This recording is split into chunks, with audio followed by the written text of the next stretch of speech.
한 번 더 새해 인사를 드리겠습니다. 새해 복 많이 받으시고 건강하시고 행복하시기를 빕니다. 왜냐하면 음력으로 우리 민족의 설날이 어제였습니다. 그래서 아마도 어릴 적 설날의 그 추억이나 이런 것들이 다 있으실 것입니다. 그래서 우리는 오늘 예배를 통해서 예배 중에 우리의 별세 가족들을 위해서 기도하고 또 설날 맞이 친교 행사를 갖게 됩니다. 애창후에도 함께 해주시면 좋겠습니다. 오늘은 지난주에 이어 새 우리 교회의 4가지 생활 속 실천운동 사해 사행 가운데 두 번째 배움에 대해서 함께 말씀을 나누고자 합니다. 오늘 말씀의 제목은 배움이 있는 삶입니다. 배움이 있는 믿음. 지난주 주변은 예배 드리는 삶이었습니다. 하느님을 사랑하는 길은 예배에 있다 그랬습니다. 예배는 단순히 종교적인 예식이 아니라 우리 모든 인생을 살아가면서 우리가 해야 할, 우리가 노동하고 땀 흘리고 먹고 마시듯이 우리 인간의 본질적인 행위 가운데 하나가 예배입니다. 예배는 교회 다니는 사람만이 해야 할 것이 아니라 모든 사람들이 해야 할 일이 예배라 하는 말씀을 지난주에 말씀드렸습니다. 이 새해에 다시 한번 예배가 저와 여러분의 삶의 중심이 되기를 간절히 바랍니다. 오늘 복음 말씀의 핵심은 마태복음 4장 23절에 있습니다. 예수께서 온 갈릴레아를 두루 다니시면서 회당에서 가르치시고, 영어 성경에는 teaching 가르치시고, 복음을 선포하시고 preaching 선포하시고, 그 다음에 어려운 또는 환자들 병자들 고쳐주셨다 healing, teaching, preaching, healing, 이 3가지가 예수께서 살아계셨을 때 하신 아주 중요한 3대 사역이었습니다. 오늘 복음서를 보면 언제부터 예수께서 이런 일을 하셨는지에 대해서 나와 있습니다. 언제부터 예수께서 공생의 사역을 시작하셨는고 하니 세례 요한이 잡히시고 나서, 헤로데에게 잡히고 나서 복음을 전하기 시작하셨다 이렇게 되어 있습니다. 굉장히 위험하고 어려운 시기입니다. 세례 요한이 왕에게 말 한 번 잘못했다가 잡혀갔죠. 즉 이 시기에 말 한 번 잘못하면 잡혀가는 굉장히 엄하고 살벌한 시기에 예수께서 복음을 전하셨습니다. 세상적으로 보면 환경에 있어서 좋지 않죠. 위험한 시기인데 예수께서는 바로 그때 그 위험을 무릅쓰고 복음을 전하셨다 하는 것입니다. 우리 신앙생활을 하면서도 우리가 너무 이 복음을 전하거나 전도하는 일을 하거나 하나님의 일을 하는 데 있어서도 우리가 세상 일에 너무 우리의 마음을 예민하게 뺏길 때가 간혹 있습니다. 그러나 오늘 예수님의 모습을 보면 세상이 어지러우면 어지러울수록, 혼란하면 혼란할수록, 위험하면 위험할수록 하느님의 복음을 전하는 것은 꾸준히 해야 한다 하는 것입니다. 복음을 전하거나 주님의 일을 하는 데는 사람의 형편이나 세상의 때가 없습니다. 비록 처지가 어려워도 할 수 있으면 해야 한다는 것이 오늘 주님께서 우리에게 보여주시는 그런 모습입니다. 복음을 전하는 일에는 오로지 하나님의 시간, 하나님의 때만이 있다 하는 것입니다. 우리는 오직 씨를 뿌릴 뿐입니다. 오늘 예수께서도 그 어려운 시기, 위험한 시기, 불안한 시기, 살벌한 시기에 복음의 씨를 뿌리셨듯이 우리는 씨를 뿌릴 뿐입니다. 거두어 주시는 분은 하나님이 거두어 주신다 이런 것이죠. 그래서 디모데 후서에서 이렇게 말씀합니다. 하나님의 말씀을 전파하십시오. 기회가 좋든지 나쁘든지 꾸준히 말씀을 전하십시오. 이런 말씀이 나와 있습니다. 예수님은 세상의 기회를 보지 않으셨습니다. 하나님의 말씀이니 세상이 살벌하고 위험해도 내가 잡혀갈지 몰라도 복음을 전했다. 가장 위험한 시기에 예수께서는 공생의 일을 시작하셨다 하는 것이 오늘 복음 말씀입니다. 두 번째로 오늘 복음 말씀을 보면은 예수께서 누구와 함께 복음을 전하셨는지 이제 나와 있죠. 예수께서 베드로와 안드레, 야고보와 요한 이런 그 어부들을 제자로 삼아서 복음을 전했습니다. 저는 이 장면을 볼 때마다 정말 멋있고 감동적인 장면입니다. 이런 장면을 보면 저도 봉준호 감독같이 영화 한 편 만드는 사람이 되볼까 이런 생각도 한번 해봅니다. 아주 굉장히 감동적인 장면입니다. 예수께서 나를 따라오너라 내가 너희를 사람 낳는 어부가 되게 하겠다. 애들로 말씀하시지 않았죠? 예수께서 부드럽게 말씀하지 않으셨습니다. 구차하게 이런저런 설명을 하지도 않으셨어요. 거두절미, 단도직입입니다. Coming straight to the point. 그대로 옛날 중국 곳에 보면 단도직입. 적군이 많이 몰려올 때 칼 하나 가지고 그냥 적진으로 들어가서 그 전쟁을 승리로 이끌었다는 데서 단도직입이라는 말이 나왔습니다. 예수께서 거두절미 단도직입 바로 제자에게 어부에게 나를 따라오너라 내가 너를 사람 낚는 어부로 만들겠다.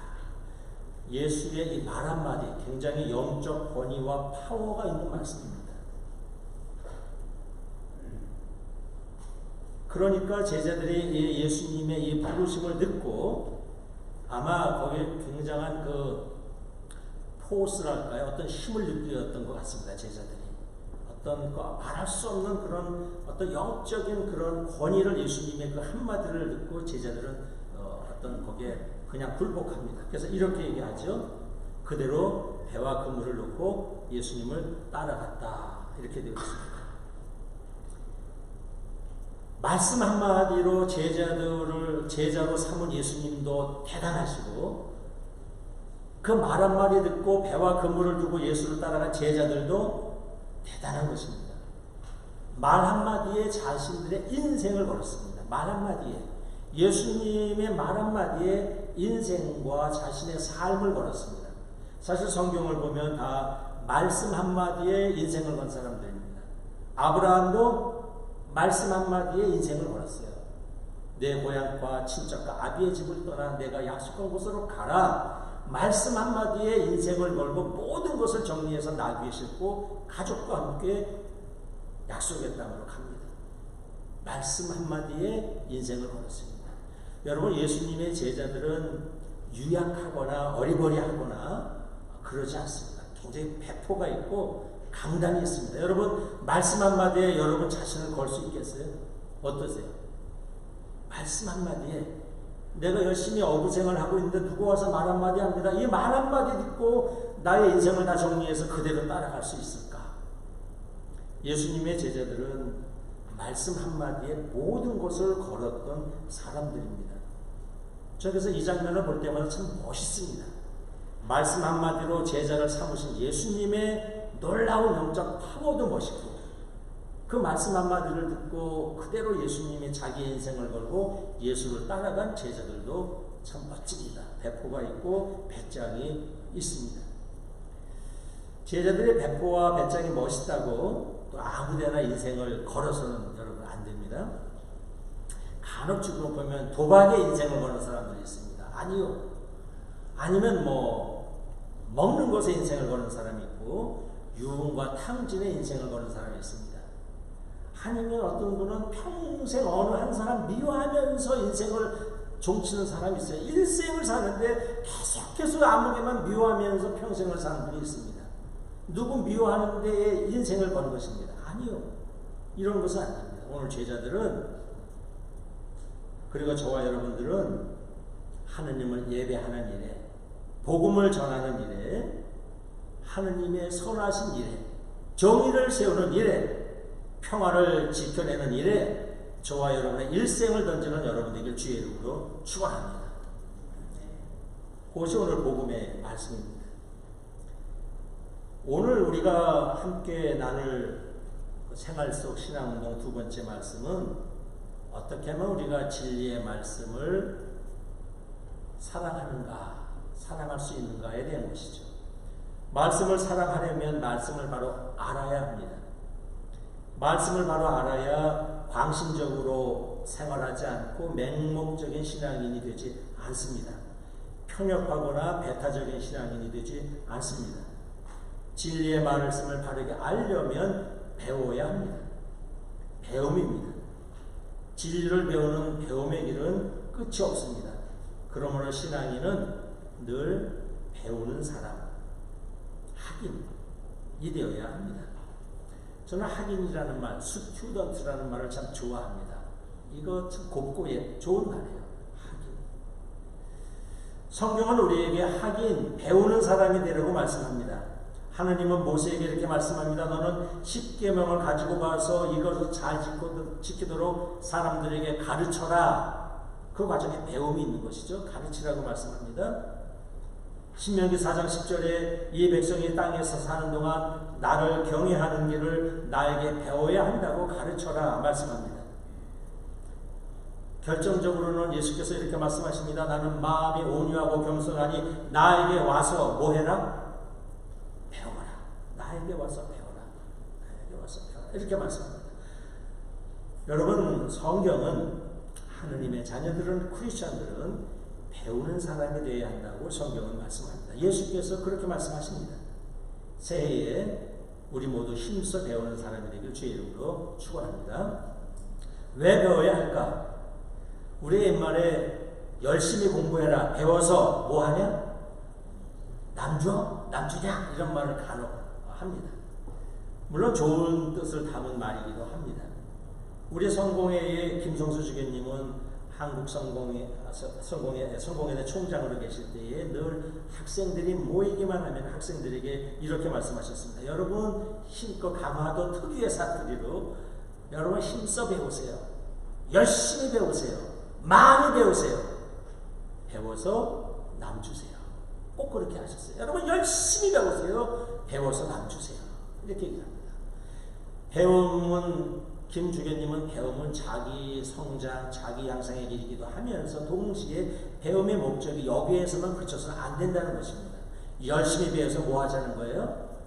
남주어야 한다. 세상과 나누어야 한다는 것이 김 주교님의 지론이셨습니다. 그래서 김 주교님은 늘 배워서 남주어야 한다. 이렇게 가르치셨습니다. 우리 배움의 목적도 여기 있습니다. 우리 왜 배워야 할까? 왜 열심히 성경을 배워야 할까? 왜 하나님의 말씀을 열심히 배워야 할까? 배워서 내가 깨달음을 얻고 그 깨달음을 통해서 받은 은혜를 나누기 위해서입니다. 나누기 위해서. 두 번째, 그러므로 우리는 열심히 배워야 합니다. 배움이 있어야 합니다. 배움은 아까 예배가 우리의 삶의 본질적인 행동이라고 그랬는데 배움도 우리의 삶의 과정이요 본질적인 행동이라고 봅니다. 믿음이 있어야 하지만 배움이 없는 믿음은 위험할 수 있습니다. 논어에 학이불사 즉 망이라는 말이 있죠. 또는 사이불학 즉 해라는 말이 있습니다. 공자께서 하신 말이죠. 사이불사 생각만 하고 학이불사 배우기만 하고 생각이 깊이 생각하지 않으면은 그 사람은 좀 뭐랄까요, 좀 혼란스럽고 좀 맹목적이 될 수 있다. 즉 그러나 사이불학 생각만 하고 또 배우지는 않으면 그저 앉아서 맨날 생각만 하고 있으면 즉패 그 사람은 위태로운 그런 사람이 된다. 이렇게 말씀을 합니다. 믿음도 마찬가지입니다. 믿음에는 늘 배움이 있어야 합니다. 성경에서 그렇게 말씀합니다. 배우라고 말씀합니다. 배움이 없는 믿음은 위험한 믿음이 됩니다. 편협해질 수 있고 광신적이 될 수 있습니다. 비슷한 말을 칸트도 했어요. 칸트는 이렇게 말합니다. 내용이 없는 사고는 공허하고 공허하다. 또 생각 없이 직관에만 치우치면 블라인드, 맹목적이 된다. 이렇게 얘기합니다. 그래서 칸트도 늘 배움 없이 생각만 하는 사람들은 공허해지고 또 생각 없이 배움에만 가는 사람은 블라인드, 맹목적이 될 수 있다. 이렇게 해서 이 삶에 있어서 이 배움을 강조했습니다. 배움의 중요성은 이렇게 성경에서도 또 한 철학자도 또 동서 복음을 막론하고 배움의 중요성은 어디에나 이렇게 강조하고 있습니다. 배운다는 것은 뭘까? 묻는다는 것입니다. 또는 듣는다는 것입니다. 또는 탐구한다는 것입니다. 이런 것이 배우는 그런 행위입니다. 신부님, 저는 신문을 매일같이 보는데요. 저도 배우는 거 아닙니까? 신문을 우리가 365를 본다고 우리가 그걸 다 배운다고 볼 수는 없습니다. 왜냐하면 배움의 기준은 인식이 확장되느냐 여부에 있습니다. 우리가 정보를 많이 들어보내는 것도 좋은 일이지만 그것이 곧 배움은 아닙니다. 배움이냐 지식의 확장이냐의 여부는 인식이 얼마나 확장되느냐, 인식 능력, 이것이 배움의 기준이라고 보통 얘기를 합니다. 그러므로 우리는 어떤 분들은 어려서 배운 교리에서 더 나아가려고 하지 않는 분들이 꽤 있어요. 그동안에 배운 성경 지식에서 더 나아가려지 않는 분들이 꽤 많이 있습니다. 자신의 50년 전, 60년 전 배움에서 스탑하는 분들이 꽤 있습니다. 위험합니다. 썩 권장할 만한 것은 아닙니다. 토론하는 사람 중에서 사람들 사이에서 얘기하는 게 뭐냐면, 여러분 가장 위험한 사람은 책 몇 권 읽은 사람이 위험하다 그래요? 책 한 권 읽은 사람이 가장 위험하다고 얘기합니다. 책 한 권 읽은 사람. 즉 배움이 멈추고 깨달음이 멈춘 사람이 위험해질 수 있다는 것입니다.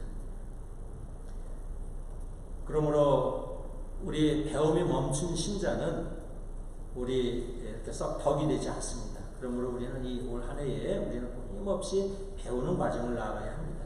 무엇을 배워야 할까? 먼저 진리의 말씀에서 배워야 합니다. 예수님에게서 배워야 합니다. 성령을 통해서 배워야 합니다.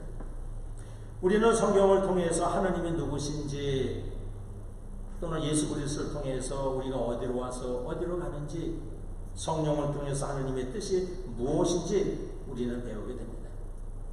올 한 해 우리는 끊임없이 성경을 통해서, 그리스도를 통해서, 성령을 통해서 배워야 합니다. 무엇이 좋고 바른 길인지, 어떤 길이 행복의 길인지, 어떤 길이 생명의 길인지, 어떤 길이 정의의 길이요 평화의 길인지 우리는 배워나가야 합니다. 그리스도의 십자가를 통해서 무엇이 화해의 길이고 용서의 길인지 배워야 합니다. 영국 성공의 교훈 C.S. 루이스는 단순한 기독교라는 책, Mere Christianity라는 그런 책에서 비움에 대해서 이렇게 얘기합니다. 자기를 비우고 버리는 일에 대해서 C.S. 루이스가 아주 명쾌한 말을 했는데, 그는 이렇게 얘기합니다. 진정으로 버리지 않는 것은 진정으로 당신의 것이 될 수 없습니다. 많이 생각할 수 있는 규정이죠. 진정으로 버리지 않는 것은 진정으로 당신의 것이 될 수 없습니다. C.S. 루이스의 깊은 사색과 체험에서 나온 말입니다. 그러므로 우리는 올 한 해 여러분 끊임없이 성경을 통해서, 그리스도를 통해서, 성령을 통해서 좋고 바른 것, 선하고 아름다운 것, 생명의 길, 평화의 길을 배워나가는 여러분이 되길 주의 이름으로 축원합니다. 자, 여러분 주보에 나눠드린 우리 찬양 하나 있습니다. 이거 한번 우리 볼까요? 우리 성경의 말씀 우리가 열심히 올해 배우자는 뜻에서 함께 1절, 2절만 해보겠습니다. 그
텍스트북이 되기를 주의 이름으로 축원합니다. 자, 두 번째로 우리가 인생을 통해서 배워야 합니다. 고난과 실패를 통해서 배워야 합니다. 우리가 잘 아는 말 가운데 인생은 교실이라는 말이 있습니다. 미국의 방송인 여러분 잘 아는 오프라 윈프리의 인생의 어린 시절을 보면 눈물이 납니다. 그보다 더 어렵게 그 어린 시절을 보낸 사람이 없습니다. 출생부터 불행했죠. 어린 시절 중고등학교 시절은 끔찍했습니다. 14살에 자녀를 낳았는데 죽었습니다. 14살에 폭행을 당해서 성폭행으로 자녀를 낳았다고 합니다. 근데 죽었어요. 14살부터 어려서부터 그런 어려움을 겪어낸 오프라 윈프리. 그의 삶은 아픔, 절망, 상처투성이었습니다. 그러나 나중에 그는 계속해서 고백합니다. 나는 인생의 고난과 실패와 상처를 통해서 배웠습니다. 스탠포드, 그가 굉장히 유명해져서 스탠포드 대학에서 한 연설에서 그는 이렇게 얘기합니다. 여러분, 지구가 학교이며 인생은 교실입니다. 지금도 우리는 인생에서 크고 작은 많은 것들을 통해서 배우고 있습니다. 그는 인생에서 배우자고 이야기를 합니다. 인생의 역경과 아픔, 고난과 시련 속에서 절망에 쓰러지는 사람이 아니라 고난 속에서 교훈을 찾아 배우고 일어서는 사람이 되어야 합니다. 살아가면서 참기 어려운 일, 힘든 것을 참아내는 일을 우리는 배워야 합니다. 인내를 배워야 합니다. 제가 배움에 대해서 얘기한다고 어디 상아탑 속에서 배움을 얘기하는 게 아닙니다. 사람이 내 마음, 내 기분 같아서는 받아들이기 어려운 것일지라도 주님의 말씀이니 우리는 받아들이고 복종하고 순종하는 것을 배워야 합니다. 여러분 인생을 살아오면서 인내를 배우셨습니까? 희생을 배우셨습니까? 복종을 배우셨습니까? 아픔을 배우셨습니까? 아픔은 아픔 없이는 배울 수가 없습니다. 슬픔은 슬픔이라는 것을 통하지 않고는 배울 수가 없습니다. 여러분, 우리는 인생을 통해서 아픔 속에 너무 집착하지 않고 아픔을 통해서 아픔을 배워야 합니다. 슬픔을 통해서 슬픔을 배워야 합니다. 참으로 아파보지 않는 사람은 아픔에 대해서 알 수 없고 기쁨을 또한 알 수 없습니다. 히브리서 5장 8절 보면 예수께서는 고난을 통해서 십자가의 그 십자가를 지는 그 고난을 통해서 복종을 배웠다고 말씀합니다. 여러분, 지구가 학교라면 인생은 교실입니다. 인생을 통해서 만나는 모든 사람들과 사람들, 기쁜 일, 슬픈 일, 좋고 나쁜 일들로부터 소중한 교훈을 찾아내서 배워나가는 한 해가 되기를 주의 이름으로 축원합니다. 세 번째로 우리는 주의 형제 자매들로부터 배워야 합니다. 우리 주위를 보면 배움의 대상이 많습니다.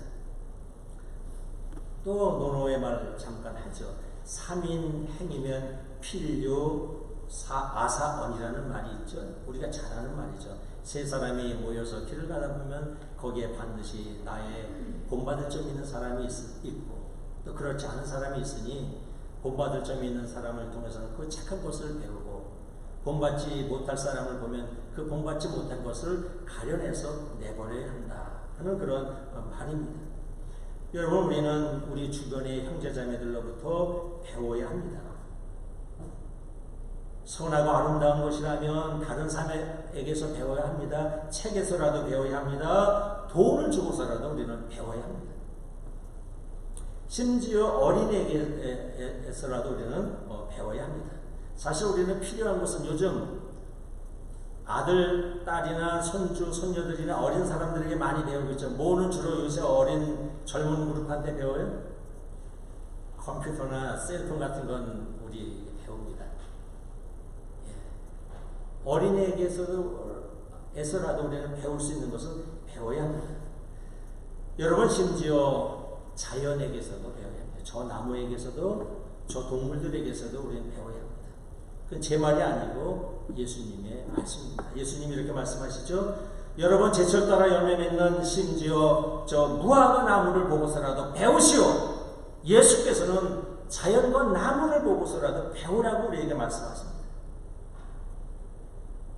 여러분, 올 한 해에 우리가 선한 일, 바른 일, 아름다운 일이라면 형제자매를 통해서 저 나무와 풀을 통해서 또는 하늘나는 새를 통해서라도 우리는 배우는 한 해가 되어야 합니다.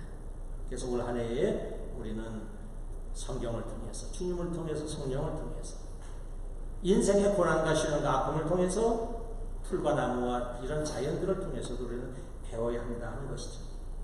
제가 새해를 맞이해서 오늘 여러분에게 인생의 신앙생활과 인생의 좋은 스승이 될 분들을 많이 모셔왔습니다. 다른 데서 찾아보기 어려운 분들을 제가 모셔왔습니다. 제가 소개하겠습니다. 자, 좀 일어나시죠. 자, 이쪽에 계신 분들 한번 일어나십시오. 이쪽에 계신 분들. 이쪽 자리에 앉으신 분들 한번 일어나세요. 자, 이거 다 일어나세요. 자, 이쪽에 앉으신, 자, 여기를 보세요. 올 한 해 우리가 배워야 할 여러분의 스승인 줄로 알기를 바랍니다. 박수 한번 쳐드리세요. 우리 스승. 그래서 같이 배워야 합니다. 앉으세요. 자, 제가 또 좋은 스승을 소개하겠습니다. 자, 이쪽 자리에 앉으신 분 한번 일어나세요. 자, 여러분 한번 좀 보세요. 올 한 해 나에게 많은 것을 가르쳐주고 함께 나눌 나의 선생님들입니다. 박수 한번 쳐주세요. 네, 자리에 앉으십시오.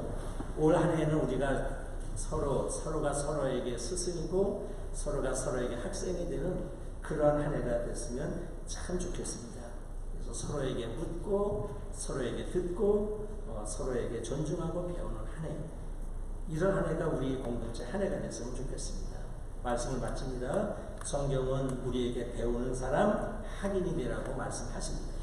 배움이 없는 신앙은 위험합니다. 올 한 해에 주님에게서, 성경에게서, 성령에게서 배워야 합니다. 인생의 모든 곳에서 배워야 합니다. 우리 형제자매에게서 배워야 합니다. 풀과 나무와 자연에서 배워야 합니다.